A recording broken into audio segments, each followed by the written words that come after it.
in a lot of cases, we've been pushing those visionaries away as soon as they have an idea that starts working. And then we build systems and procedures, and then we put some type of business manager that will implement and execute some of those systems and procedures.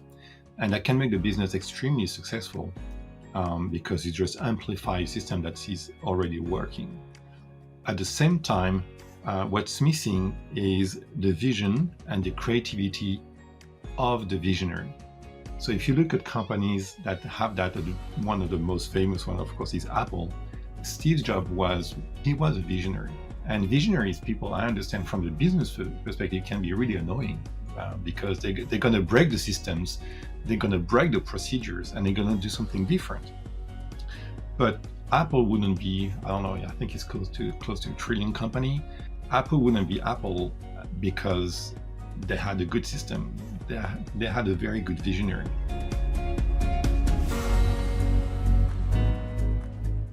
Today, Eric and I are chatting to Philippe Guichard, who helps entrepreneurs innovate ideas into highly desirable and profitable products.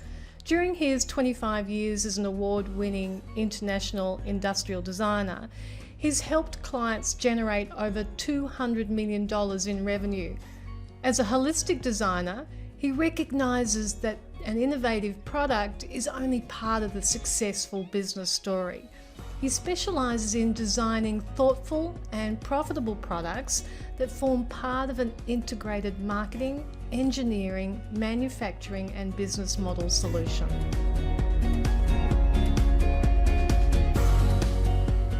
Welcome to the Engage to Innovate podcast. Hi, I'm Judy Selmans. You know, our world evolves through innovation, and as business leaders, we have to step out of our comfort zone, which is never easy heading into totally new territory. But this podcast is all about helping you tackle that adventure. We talk to people who have done it before and those who have worked with innovators. So let's get started on our next journey of discovery. Welcome to our stage, Philippe. It's lovely to have you with us. I'm super happy to be here with you today. No, I've just had a listen to your TED Talk actually, and I really enjoyed it. In fact, it brought a little tear to my eye. But very powerful. Yeah, it was lovely, lovely story. And we'll get in maybe in how you got to that at some stage. But I'm fascinated by where we're at with COVID right at the moment and the things that we're noticing in what we do of a change of global attitude. And I'm really keen to talk to you and learn more about, from your perspective, how is this mindset changing? And we've been going there for a long time with climate change, etc. But how has this accelerated our thinking now? There's so much to unpack here. So where do I start? I'm not too sure. Maybe I'll start by what I've been observing since COVID hit Australia, for example. I work mainly with entrepreneurs and CEOs of companies and that type of people, and I've noticed that I had, if I draw kind of a very black and white picture of the situation, I had two type of reactions. One was based on fear, and the reaction was, okay, we cannot continue the work, can't innovate at this time. This is too challenging, too dangerous, and we need to pack everything and go and survive. And so that was one mindset. And as a consequence, as a consultant in the design industry, I've lost a couple of projects. And I had other entrepreneurs coming to me and say, okay, this is a fantastic time to innovate and do new products and new services because the world is changing, so the needs are going to be different. So we're going to keep our pulse on the market, see what the market needs. We're going to innovate and design new products, and then we'll adjust along the way. And when things will pick up, because they will pick up, we'll be ready and we take the markets. Yep. And I find that, I don't know, I have no words for that, but I find that so interesting, just the difference of mindset. And it's nothing to do with the industry and nothing to do with the size of the company or the previous success of the entrepreneur. If the state of mind is fear, then they go nowhere. And I even fear for their future because they shut down some marketing expenses and all Yep. innovation and everything, and it doesn't look really good on paper. Short term, maybe okay. Long term, I'm really not sure. And other really take that as a joyful opportunity. So I find that really intriguing. It's interesting because I've, through this podcast, I've interviewed others that are, into even things like mindfulness training and breathing and all of those sorts of things. And it is a mindset. There are some who are eternal optimists, I guess. Maybe it's just is yeah that just get it. And you're right. I think though that most of us had a level of fear, even if it was a personal level of fear to some degree. Even now, so in New Zealand, of course, we've been back to normal now for seems like ages. In fact, lockdown's such a distant memory to us here. We're all back to normal. And it's interesting because I've almost got to remember back of what it was like when the news first hit. And we were, in fact, in another city in New Zealand at the time. And there was this news flash comes on, get back to your homes, wherever you are in the next 40 hours, 8 hours is where you'll stay. You can't leave, all this sort of urgency. And yes, there was this instant fear. But then you've got to then it changes. Something changes. You either become an optimist or you stay in that fear place, don't you? Yeah, I found that really interesting too. So again, there are so many things I would like to unpack. There's something around mindfulness I would like to go back to. Um, but to address this specific event with COVID, I've seen around me a lot of people getting into fear. I mean, in Australia, they were hoarding toilet paper for some reason. It's a very primal, I guess, Yeah. reaction. Um, Strangely enough, and maybe it's because I've been doing meditation practices for a long, long time, I didn't really experience fear.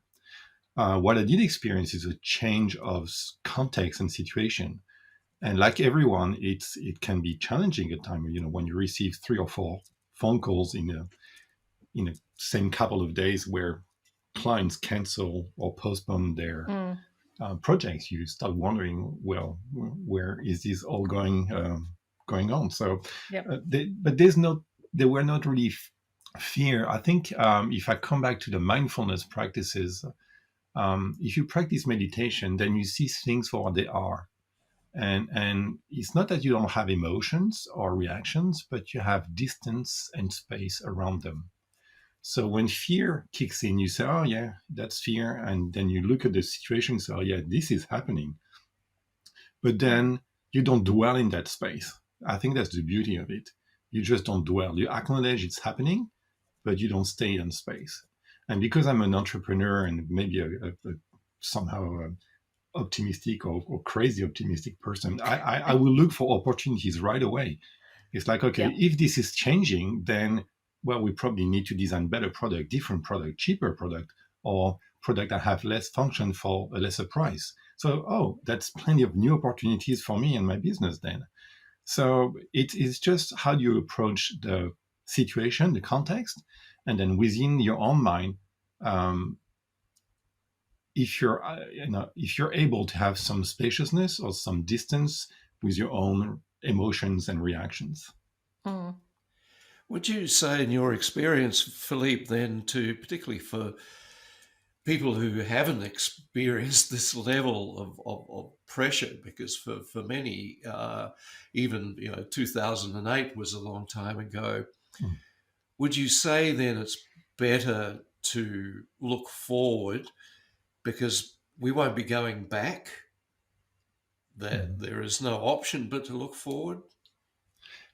Yeah, I mean that's my again.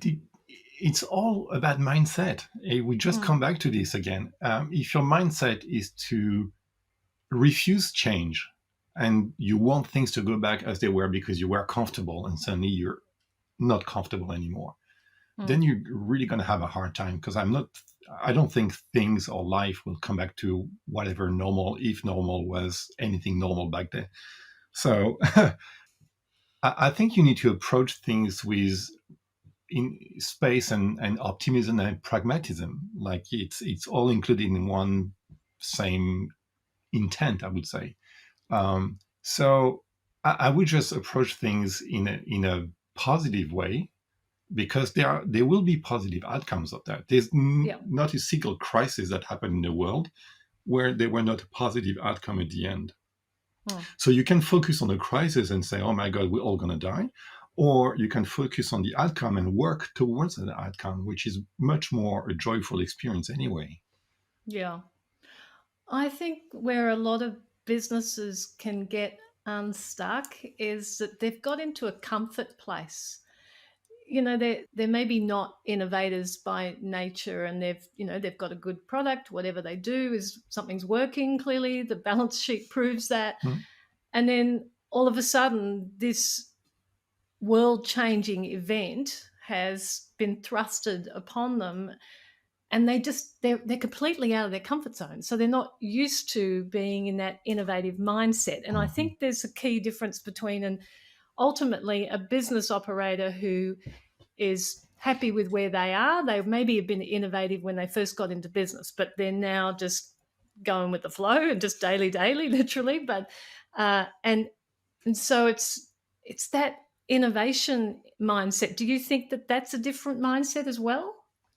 Yeah, I was trying to make note as you were mentioning all that. I think there is a case for visionaries in business. And I think we've been, in a lot of cases, we've been pushing those visionaries away as soon as they have an idea that start working. And then we build systems and procedures, and then we put some type of business manager that will implement and execute some of those systems and procedures. And that can make the business extremely successful because it just amplifies a system that is already working. At the Mm, same time, what's missing is the vision and the creativity of the visionary. So if you look at companies that have that, one of the most famous one, of course, is Apple. Steve Jobs was, maybe he was a character, but he was a visionary. So he was not mm, doing stuff because there were a system that was working or there was a procedure that was well, and he would put someone on their feet and change things as they were going because he had a vision.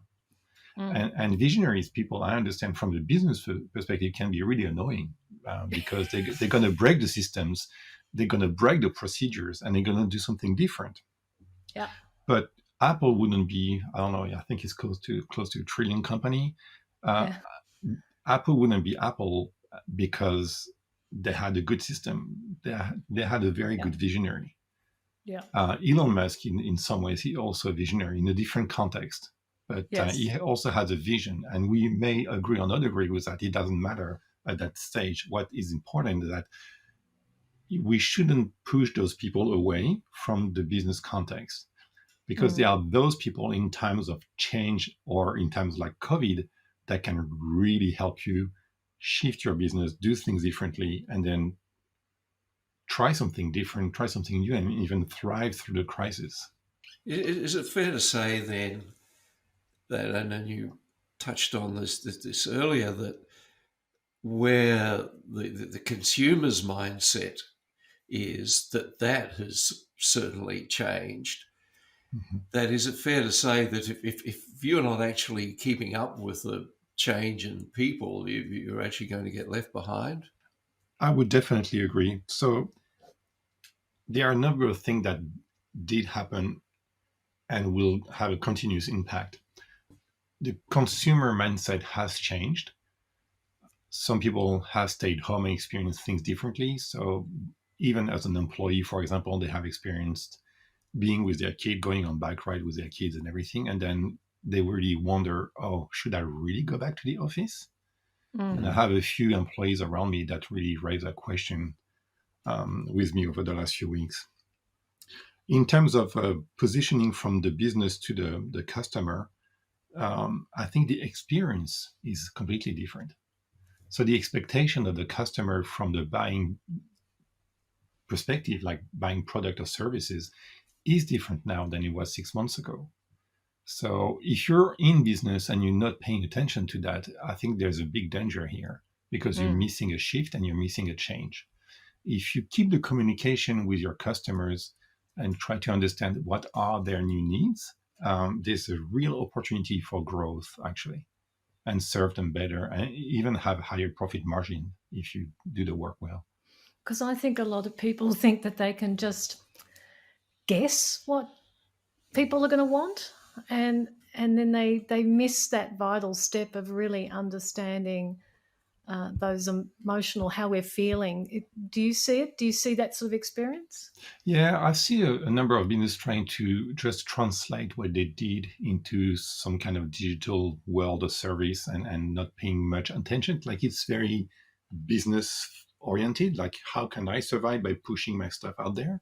Yeah. Versus talking and engaging with their customers and understanding where they're at and what they need. And they may not need a full service and product anymore. They may need a fraction of it, Mm. but maybe a fraction is easier to go digital and maybe more profitable than the whole suite of services that you were offering before. So that's that's probably one way to think about it. So you come from this as an industrial designer's Mm. perspective. So how does that fit? What do you do to help entrepreneurs in that way? What is your connection with that? So I tend to work with serial entrepreneurs that have an idea and that want to execute that idea and turn that into a profitable product. In that context, again, what's the main difference between one and the other will be the mindset. So if they have the mindset of taking that change as an opportunity, then it's a real joy actually to work on those projects. It's really Mm. good fun. And because we're able to simplify, I guess, the project and the products in terms that are more resonating, I would say, with their customers. So that's part of my work. So the work I do has three main touch points, so to speak. So I'm a bit of maybe a slightly unusual industrial designer because I've been working with startups for over 25 years and entrepreneurs with over 25 years. And I've developed a specific methodology for them.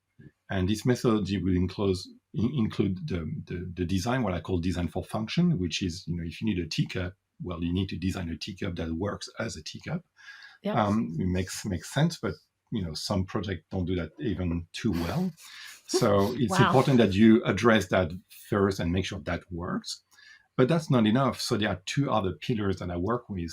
One is marketing, understanding who you sell to and who is your audience and what are their value, what are their buying option, and understand which target audience you really need to talk to be successful. And the last bit is business model. So making sure that you know your numbers, but also you understand what the value proposition is from your brand, talking as a message to your market segment, and you look back to and all that informs the design. So it's kind of a circular motion between design, marketing, and business until you get the balance right and launch the product.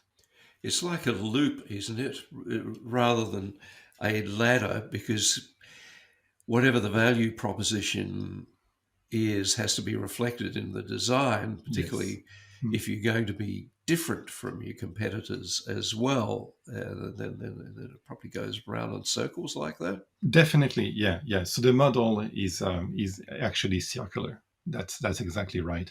So I usually introduce it as three circles, so that people have a clear idea. But then usually the last slide is that there are arrows in between all those circles because the design will inform the marketing will inform the business model, and both marketing and business model will inform the design again. So it's a kind of a loop, and Yes, sometimes you have to loop quite a number of times to get it right. yes, no, that makes perfect sense.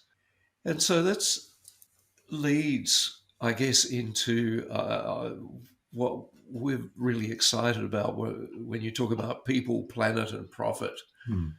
So that's the so-called triple bottom line. Yes. Can Mhm. we talk a bit more about that? Yeah. So maybe in order to talk about that, I should give a tiny bit of a history about how I came into being and working with this. Yeah. I've been always fascinated by nature, even since I was a kid. Uh, they were part of my life where I used to work in a countryside near farms and everything. So that was quite interesting to see what was happening around me. And And I was always interested in sustainability, even when I was as little as 9 or 10. So when I started my business at the age of 22, one of the very first thing I did is to talk about sustainability with my clients and train in sustainability from the design perspective and the engineering perspective, so to speak. I remember one of the conversation I had with one of my very early clients. We were designing a product together, and we were not really at the prototype stage, but like mock-up, and we were kind of going in the right direction. And I mentioned to the CEO, so that would be good now if we have a look at the environmental impact of your product, so that we can course correct Yeah. and maybe do something a bit better. And I remember the guy just turned to me and said, "Oh, I'm here to do business." And I'm Yes. like, "Oh, okay. Well, you can probably do both." But he said, "So not interested." And Yeah. about 2 weeks later, he came back to me and said, "I've been thinking about what you said. I have 2 kids. So if I trash the planet with my products, what kind of world I'm going to leave to my kids? Can we have a look at this sustainability thing?" And Uh-huh. then we started working on that. And at that time, there were not that many options in terms of material and recyclability and everything. So we couldn't go as far as we wanted to, but we did a few things. So I've been advocating for sustainability for a long, long time. Oh, well done. But what I was, so I had this very high interest in business from the very first day. So, studying marketing, understanding the impact that has on the design process. And I included sustainability as soon as I could. And I've noticed that something that was missing along the line was the social impact of every design decision that you make. So Mm. the social impact for me is, how do you impact people in the ecosystem that you build when you design and build and manufacture and sell a product? And if you really look at the whole ecosystem, that includes quite a number of people. If you look at the suppliers and the second and third tier suppliers, that's you start gathering quite a few people in your ecosystem. And I was trying to find, how is there a way to add value from the human perspective in that context. And sometimes it's a bit hard because some of the suppliers, for example, or clients, didn't quite understand where I was heading to. Mm. But now I'm still, it feels still like early days for me in that conversation, but I still promote the triple bottom line in every conversation I have. Surely we're finally getting this though. I mean, I've been involved in the environmental sector myself for not anywhere near as long as you and many others that I've worked with, but for at least the last 20 years. And I have friends who have been working in this field since the early 70s, Mhm. and it feels to them, they feel like we're still learning, but I would like to think that maybe we're a little bit closer. Do you I, think we are? Yeah, I think we are. Well, I can tell you that now, if I have a conversation with the CEO regarding the project and I mention sustainability, I don't have to explain myself for half an hour on what That's it a is. start. So that's a very good thing. So it's already out there. The positive social impact sometimes is viewed as a kind of a maybe wishy-washy type of thing. Mm, But actually, in my experience and the way I see that with my own project I've been going through that, it's actually a fantastic opportunity and builds very strong relationship with your ecosystem. yeah. So when you need something from them, usually because of the relationship and the trust and the impact you've been building, you you have a much healthier relationship with them, and then you have usually greater and better results. I'm actually quite interested by the social impact because I think that is, and I almost feel like again that COVID is maybe exposing us to the implications of this, and that we're seeing those that don't have access to healthcare or Mhm. hygiene, etc., that are suffering more. Do you think that's having an influence on the way we're going to think about this from a business perspective? I'm an optimist, so I would say Yeah. yes, it will have an influence. The question is, how can we, in our daily work, influence that? So my work as a designer will be to find people in the ecosystem that I can influence and partner with. So, for example, if we have, I don't know, a supplier in Asia, then we'll try to see how we can have an exchange of value, which is not just the transactional aspect of the business that, like if it's a supplier, we buy supplies from them. Yeah. But maybe, they live in a place where, I don't know, there's a school and the school needs a couple of things. And for the business here in Australia, it's very easy to get access to those things like pen and papers or books Yeah. and send that over there. And that has a tremendous positive impact. And it doesn't cost the company much, if anything. And it's really good value for the ecosystem and the suppliers over there. So that's the type of thing that I like to work with. Um, I I think love the that you're other doing that. Yeah. the It's other great. type of the conversation is just to start with the conversation. It's Mm. just saying, okay, we need to help each other. We need to raise the standards of each other and everything, and we all depend on each other. If the economies goes down, then there are no more businesses. You can't sell your stuff. You can't. So we all depend on each other, and I think COVID really demonstrated that. It demonstrated interdependence, Mm. and that we all really very pragmatically depend on each other. So it's not one against the other, it's one with the other. And Yeah. then, so how can we help each other? Because if we do that, everyone's going to thrive. There's quite a body of thought these days around social purpose of a business and how people now are starting to expect more from business. And I say this from a market research point of view, which is where I come from, that consumer sentiment now, there are certain segments now and waves of feeling about products where people do examine, the provenance of a product, and what are the values? Do they hire diversely? Do they use sustainable ingredients? All of those kind of things. I just personally, I think that you cannot overestimate what people are feeling now about that. I think that will be the big business of the future. I think the big brands in the future, in the next 15 to 20 years, will be the one that will be highly transparent, actually. Mm. And saying, Transparency is a good word. Mm. yeah, I think transparent. And there's something to said about trust too. There's a great book I read a Mm. few years ago, but maybe 4 or 5 years ago now. It's called The Speed of Trust by Coley, Right. and it's a case for trusting each other in business, because if you do that, if you establish those relations of trust in the business, then you shorten the development cycles. The profitability is higher. So there are a number of very pragmatic business outcomes that you really have to look at. But if you add that trust in the relationship with your customer, it gets really really interesting. So I I met an entrepreneur. He's a friend of mine. So he has a company that does. He tries to do good. He really also focused on triple bottom line, and he started his company by doing what a lot of other entrepreneurs do, which is a lot of advertising, putting their brand out there. And advertising, even though you can be quite good at it, is still expensive. Yeah. So he was measuring. He's a good data person, so he was measuring the cost of acquisition.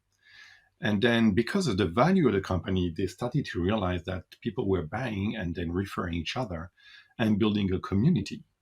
Mm-hmm. And it was more effective and cheaper and more transparent to hire a community manager that will manage it and promote the product through the community than doing the traditional advertising. So, which You're tells speaking you, our language here, I've got to yeah, tell you, Philippe. I find that fascinating. Like, Yeah. there's a business model for pushing and selling more and doing more and outspending your competition. I've seen a lot of that lately, like, with building funnels and stuff like that. Yeah. The one who's going to outspend your competition is going to win. That's one model. But there's another Mm. model, which is, okay, guys, this is what we're trying to achieve. This is what we're trying to do. We need your help. If you buy our product, this is where we want to go. And it's a two-way thing. So, Mm.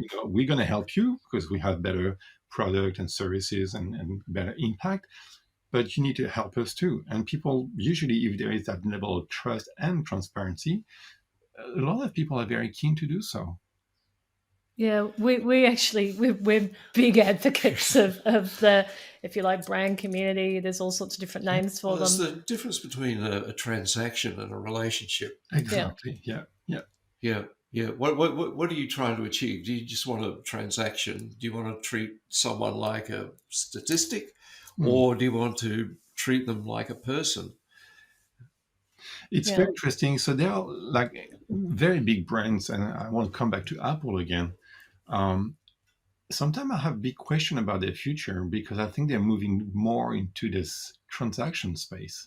Mm.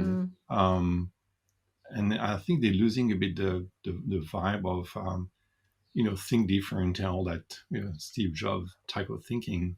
You don't see that much now. I actually think you're right, and this is where my personal opinion is that smaller businesses have a really exciting opportunity here, because the bigger guys, and the bigger they seem to get, the more they seem to separate from us, the consumers, as Mm. that community. So smaller businesses do actually have a really exciting opportunity to build that relationship that the bigger guys, just for whatever reason, either don't have the mechanisms anymore or whatever it is. I'm not sure it's about mechanism because Apple is a big company. They have a few small people in there. I think it's lack of direction from the top or lack of drive. Yeah. They have a model that works and it keeps Mm, working despite COVID and other things. So it's why change? mm. We can still push and scale and have very high profit margin and we're good.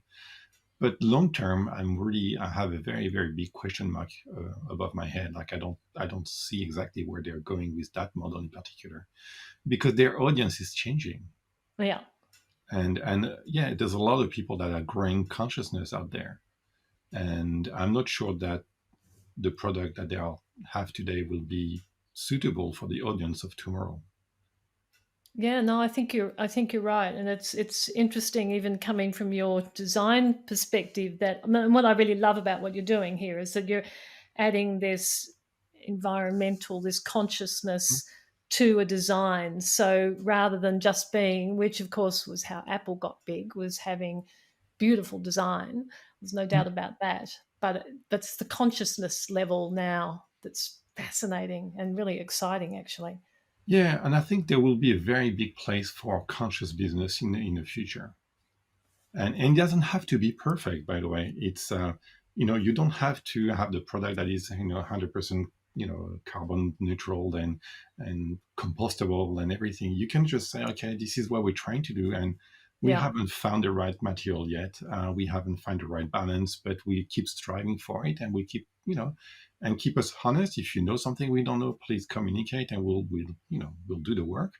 Um, Patagonia is a great brand for that. It's they acknowledge that some of their product is not as good as maybe they thought they should be, or but they say this is how it is, and we still need to wear stuff. So it's Yeah. this is the best we can do, and at least they are long lasting, and they have a number of advantages already versus their competitors. Um, but they are very. I think there's a case for transparency and for building the community around your brand. Just that statement you said there about, we're trying, we're not perfect, we're Hmm. doing our best, and let us know if there's something else out there that we don't know about it. OMG, really? If more people did that in itself, that would make a significant, but mean it, but actually mean it, not just have a Yeah, bunch of words on your text as well, on your I website. But I love that. I agree, and there's something that really puzzles me. I don't know if you have observed that, but I found that so hard and difficult to give feedback to a company. Mm, Like it's nearly impossible to get in touch with someone and yep. say, your product is not working. Yeah. they don't want to hear about it, and that puzzles me. Like in terms of innovation, there's a keynote I have, which the title is "Innovation is right before your eyes," and Mm. it is Perfect. like it's right there, but you just Yeah. don't want to see it because it's not convenient. You focus on data and stuff, but just go out there and observe your customers. You're gonna learn heaps. Yeah. And when yeah, I don't know. I'm really puzzled. There are a few products that I bought recently, and there are a couple of things that didn't work. And I just cannot get into the website. There's no contact form. There's no Yeah. give feedback. And sometimes you receive a survey, and those surveys they make no sense. Yeah. Like it's you Oh, have question is was the service awesome, wonderful, or fantastic? No, yes. that was neither one. That was terrible. There's Yes. no there's no room for it's like and then I you receive know. the feedback of the service like, oh, that 97% of our customers find Loved that it. we have a good service. Yeah, Like, exactly. are you kidding me? This is I mean, if you did that for promoting someone in your, I don't know, maybe someone in that industry will get promoted because of that number, but it doesn't make any sense. It just build frustration with the brand. Yeah. There is a lot of that KPI thinking goes on, Philippe. That again, from a research point of view, when you look at all the different methodologies that are out there, and a lot of them are really just about collecting some numbers. Hmm. Yeah. It's not about engagement with the person or really getting their feelings. You Mm-hmm. get some numbers which go into the spreadsheet, go in the monthly report, go to your investors and say, we've got, X amount satisfaction score. Mm-hmm. What is that really saying? No. And how was the question raised in the first place? Yeah. Hmm. Oh no, don't get us Just started. Yeah. Really, you are talking our language. We just about we will even get a survey sent to us, and we'll just then have a debate for another half an hour on how they could have improved it.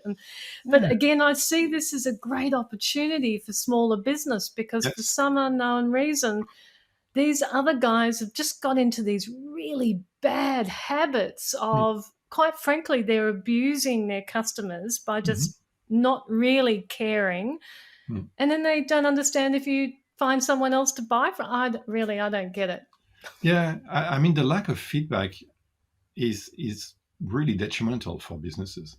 And I agree. I think if you're a smart small to medium company or even a retail place and you really find a way to get the feedback, you're going to do very well. And people love, I mean, there are people that's going to whine and everything. That's, there are 3% of the population that's going to say that everything was wrong and all. But if you discard that population and just listen to the rest, people are very happy to give you feedback. Mm, If you're retail and you try to serve your customers and you get feedback from all of them that will go in the store and won't buy anything, and I understand there's effort there, but there's so much data and so much feeling that you can get from them. You can improve your business nearly overnight, and it's just right there. You don't need to do anything. You don't need to reinvent the wheel. You need to, it's not that expensive. it's actually really quite simple. We've Yeah, forgotten how to treat people, like yeah, humans, yeah, like we like to be treated. So if exactly. you want to be treated with respect, I use this a bit now as like, my mother told me to say please and thank you and have a conversation, have Mhm. feelings about that. But for some unknown reason, we have this roadblock for some if with business. We think we have to be formalized, and I think to a degree market research industry has shot itself in the foot with this because it's made it quite formalized, but it just doesn't have to be.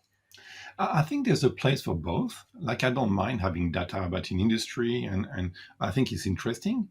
But I love Yep. Sure. going Yep. out there and Yep. observing people. And that's something I said. Yep. I did a keynote a few months ago, and at the end, I had a question. It's like, okay, well, we do digital stuff. So how do we look at the data? Like if we open the website, then we know that after 2 seconds, you're going to look there or you're going to press that button and everything. And I said, this is fantastic. Get the data. I'm Mm, not saying you shouldn't get the data. mm, I'm saying go out there and look at the face of your customer where when they are opening your browser and your website for the Yeah. first time, the data will never ever show you someone that is frowning when he Yeah. just see the first page, like not trying to understand what is Yeah. going on that Yeah. website. Like, And sorry, it I'm gonna. yeah, and it takes you, 2, 3, 4, 5 seconds to understand the flow or Yes. where you need to put your intention. Of course, you have the data in terms of numbering interaction, but you don't have the human aspect of that. And if you had the opportunity just to go out there and meet, I don't know, 20, 50 people and look at Yep. their face, I ask the question, what was your first impression? Like, I saw you were frowning. It's like, well, you have 10 buttons on the homepage above the fold. It's too much. Yeah. I'm confused. There are so many messages. It's like, you have a title with like 7 different tabs and everything. This is too much. I just came here to buy a pair of socks. Yeah. I don't understand. It's like, Sounds like a true bloke going into a shop. yeah. So It's probably a little like we're talking about Apple. It's like the original Apple versus Microsoft, because Apple yeah, made it friendly yeah, and simple, and Microsoft was designed by engineers and yeah. for engineers and looked like it, and that was a key difference in the personality of the Apple brand that came Mm. through, I think. Yeah, there's a case for simplicity. That's something that I really love in design. Like, Mm. I'm not sure if I can have a name for my style or anything because I'm not sure what that could be. But Oh, you simplicity, give it one, Philippe. I think there's Create a a case. label. French maybe, but there is or elegant. I think I had that as a Yes, feedback. that's a good word. But there's a case for simplicity, and simplicity, by the way, is really hard to get to. Yes. You really need to get the extra mile to go there. And I could go on so many case studies where before that was simple, that was really, really complex and not working. But that's if you push through that deep, then you get to simplicity. But it's simplicity has beauty in itself because then people really get intuitively where you're heading and what the Yeah. product is doing. So one of my product, it's called Cable Stub. It's a cable management device that helps you organize your cables on your desk. I was sending Right. that at the market, and many times, and that was so funny. Many times you have people approaching the booth and explaining to their friend what the product will do. Now that's cool. It's like, oh yeah, look at that. That product will do that. That. And I'm like, oh okay, well okay. So they got it. So the design is kind of a point of sale by itself because Yeah. it's self-explanatory, Yeah. and I love That's that. powerful. And that's Yeah, good design. Yeah. for me, yeah. And then strangely, by the way, strangely enough, the good design is transparent because you notice bad design because it creates pain and frustration. But good design, usually you don't quite notice it. It's like it's working. When you have if you have 10 years back, you had an iPhone for the first time and you just pick a phone and then browse the internet and open a couple of apps, and it's kind of transparent, and the design it just works. Yeah. I was very interested in your excellent TED talk, which I would recommend to any of our listeners to follow up. You mentioned that 80% of the impact of a new Mhm. product is at the design stage, if that's correct, if I Yeah, remembered that yeah, correctly. yes. So when you're talking about things like the social impacts and sustainable impacts, Mm. uh, can you explore this a bit more about how you go about this? Yeah, it's very hard to course correct something once it's out there. Right. So you go shopping, everyone use disposable plastic bags, and then we do that for decades.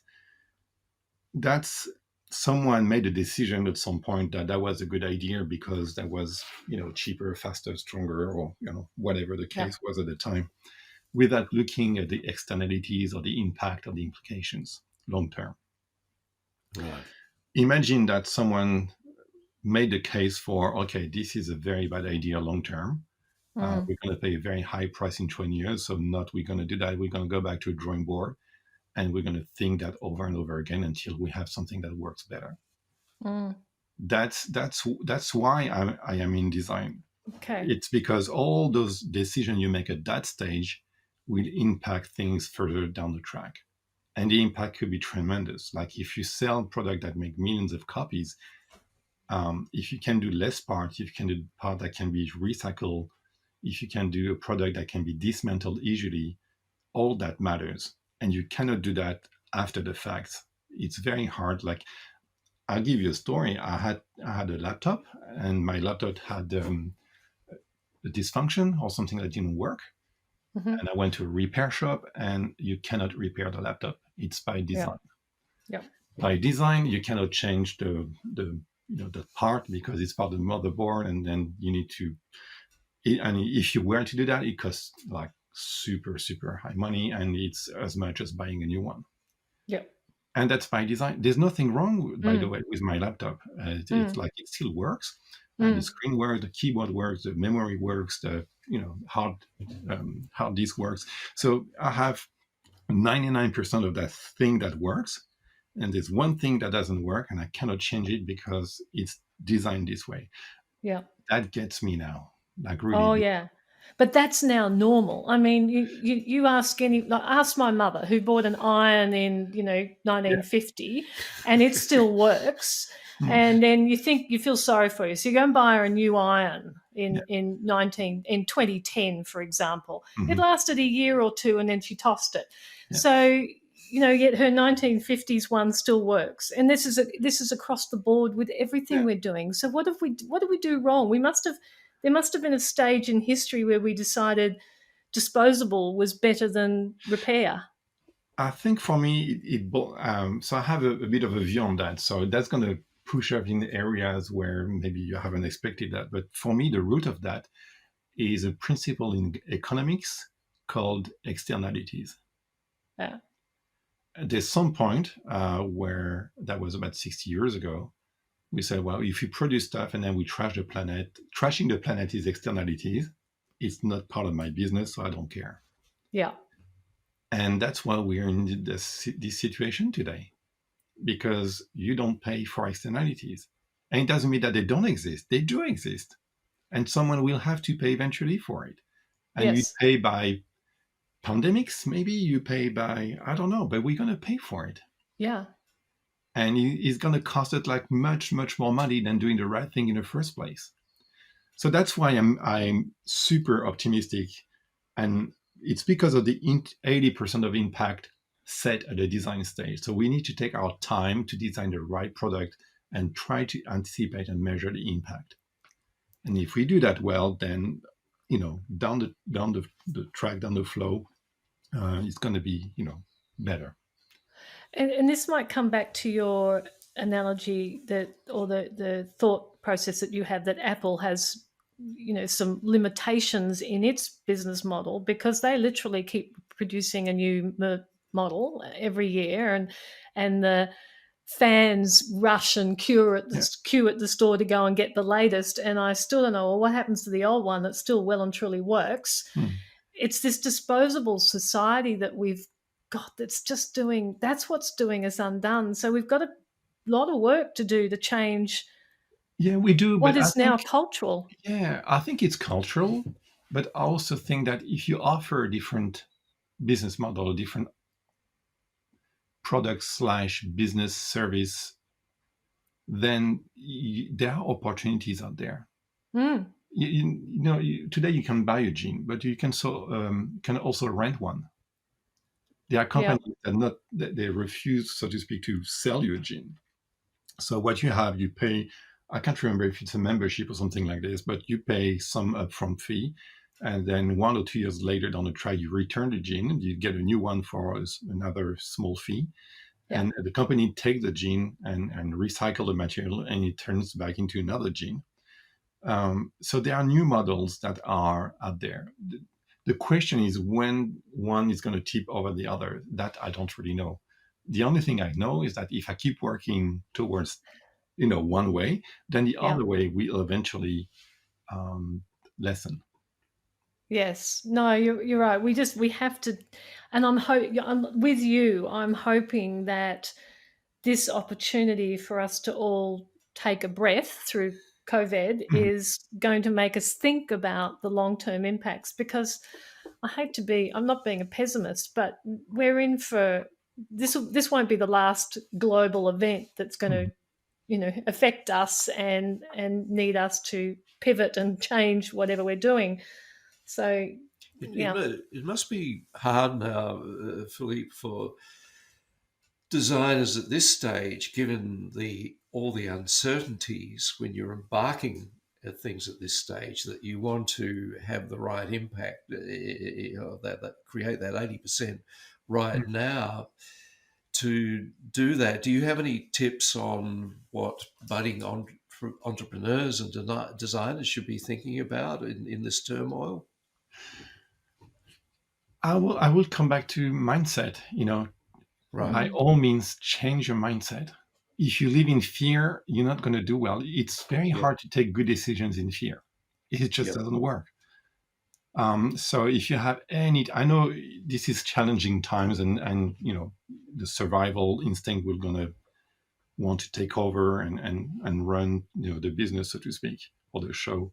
But if you can take any time to practice mindfulness, come back to your own senses, um, give your mind space so that you can just relax, mm, see things for just what they are, and then try to make decisions from that perspective.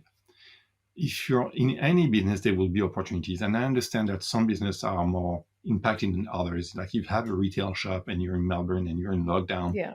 that's a very big issue. That's something else.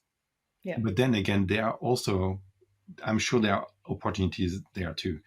There are probably ways to connect with your customers. There are probably ways to engage with them, and some do that very well through digital, like social media and everything. So they still have the conversation with their customer. They still offer things. So there are ways to do stuff. But again, the mindset is the key thing. Yeah. If you have a negative, pessimistic mindset and you think it's all doom and gloom, and the perception could be this. I understand that it's hard for everyone.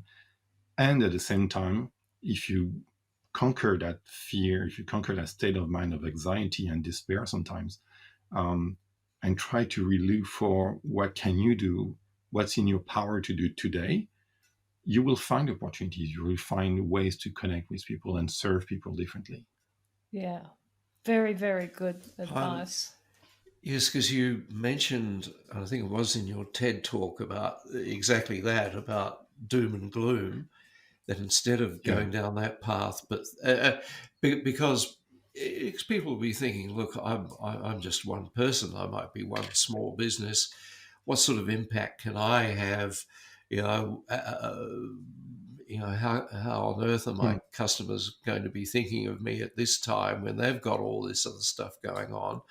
But I really liked what you said about it doesn't matter how small the change you make, Mm.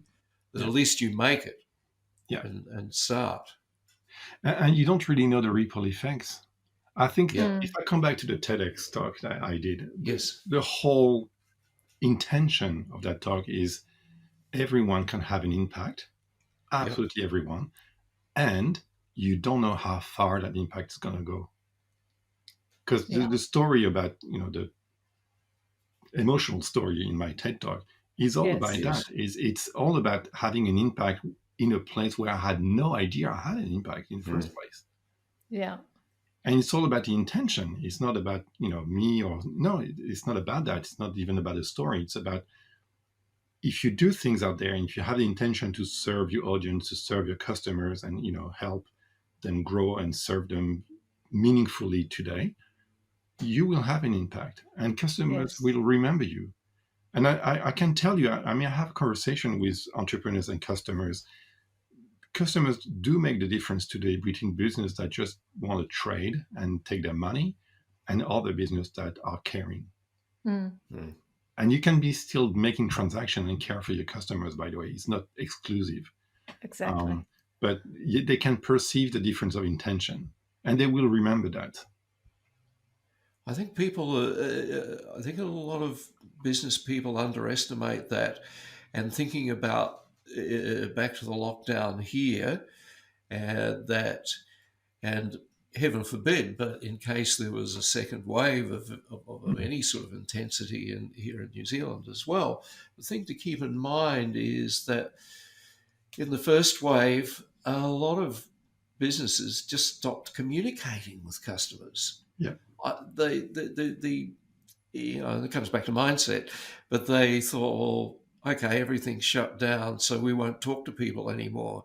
When Mm. that is exactly the time you should be. And some of and we're seeing articles now, so from some smart people saying, look, during that time, and even if your doors are shut, keep talking to people, because Yeah. the digital means are there to do it. Tell them what you're doing behind the scenes, and Yeah. Yeah. or ask what can we do next time when we Mm. open up again. All of that sort of thing. And the key is, though, it's not too late if you didn't communicate, because that's the past tense. You just need to learn the lessons from that, and that is to keep communicating now. Mm. I 100% agree. I've seen that with a friend of a friend who has a restaurant, Right. and he was forced to shut down, which is very unfortunate when you have people and waiters and all that. So you have to fire a number of people in your team. But then he's been just trying to, go out and just walk down the street and talk to the customers and explain to some of the customers that, they cannot open again. And then the customers say, well, we still need to eat. And so can you cook for us? Or can you, it's like, that was at the time of the beginning of the lockdown when people were hoarding pretty much everything here in Melbourne. Yes. And they couldn't even get pasta.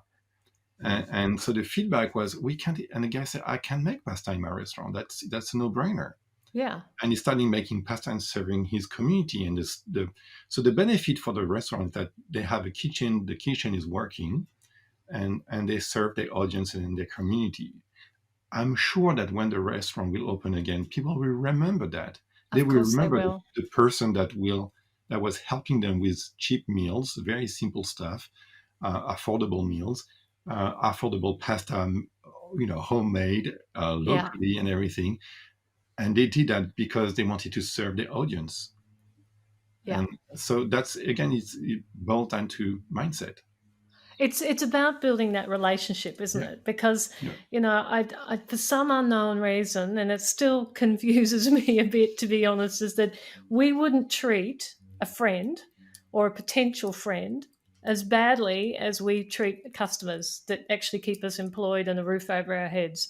So I'm, when you think of it as simply as that, it's just treating people with a level of respect and actually just like they're those human. Small connections have big impacts. I think, Huge. as you've said, Philippe, small change equals big impact. Yes, exactly. Yeah. And again, if you come back to opportunities, if you're small to medium business, then it's a fantastic opportunity to really rebuild your business again and even, expand and thrive. Yeah.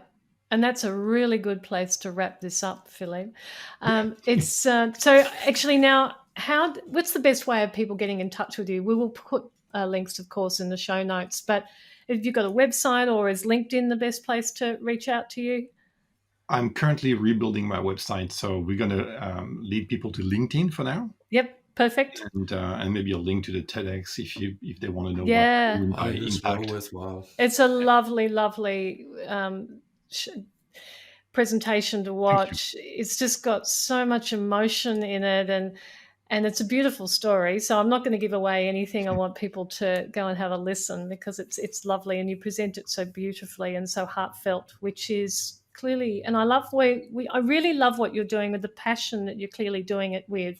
This idea of combining the social, environmental impacts with everything that we do moving forward is such a critical space for us to all go to. So thank you, Philippe. Well, thank you for this conversation. That was lovely, really. I enjoyed it a lot. Thank you so much. If you enjoyed this episode, why not share it with your network? Like and subscribe so you don't miss out on the next instalment of the innovation journey.